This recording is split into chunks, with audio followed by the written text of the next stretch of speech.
Mateo, capítulo 18, verso del 1 al 4. ¿Quién es el más importante? En esa misma ocasión, los discípulos le preguntaron a Jesús: ¿quién es el más importante en el reino de Dios? Jesús llamó a un niño, lo puso en medio de ellos y les dijo: les aseguro que para entrar en el reino de Dios, ustedes tienen que cambiar su manera de vivir y ser como niños. Porque en el reino de Dios, las personas más importantes son humildes como este niño. Palabra del Señor. Y en la semana de oración por la unidad de los cristianos, el octavario nos sugiere compartir la reflexión en base al texto bíblico que hemos escuchado. Evangelio de Mateo, en donde los discípulos vienen a Jesús preguntando quién es el más importante en el reino de los cielos. Esta pregunta surge con posterioridad a que 2 veces Jesús le ha explicado a los suyos sobre el sufrimiento y la muerte que le espera en Jerusalén. Pero también surge luego de que Jesús les hiciera un llamado a negarse a sí mismos, a tomar su cruz y seguirle. Pareciera que el mensaje no ha calado profundamente en los suyos. No ha penetrado en las mentes, los corazones y en el espíritu de sus discípulos. Han escuchado, pero no han comprendido la profundidad de la propuesta de Jesús. En respuesta a la inquietud y a la pregunta, en definitiva por el poder y la situación de alguna manera de privilegio sobre la cual preguntan los discípulos, Jesús va a poner un niño en medio de ellos para afirmar que deben hacerse como un niño o una niña. Importante pensar que Jesús no está diciendo tener fe como un niño o una niña, está diciendo hacerse como uno o una de ellas o ellos. Y esto Jesús lo pone en tensión con la entrada o no entrada al reino. Quien no es capaz de construir la vida y de hacerse como uno de los pequeños, no podrá entrar a este reino que es la preocupación de los discípulos de Jesús.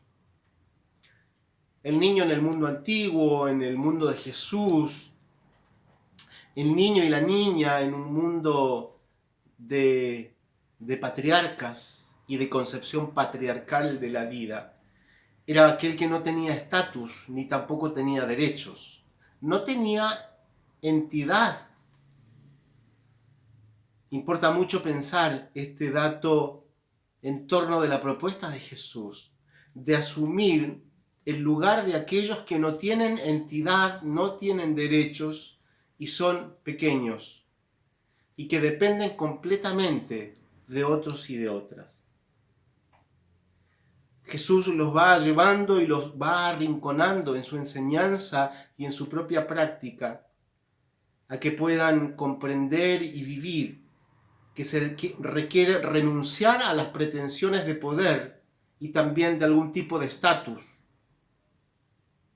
para conocer la dependencia absoluta de este Dios que se ofrece con rostro lleno de gracia, de bondad, misericordia, justicia y verdad en la vida de Jesús.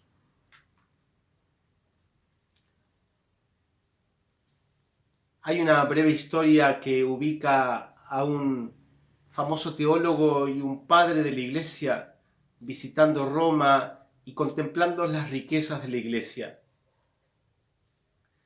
Y escuchó decir de uno de sus más altos dignatarios. Ya ves, hermano, hoy no necesitamos decir como Pedro, no tengo oro y plata. Es verdad, contestó el teólogo, pero tampoco podéis decir, como él dijo, en el nombre de Jesucristo, levántate y anda.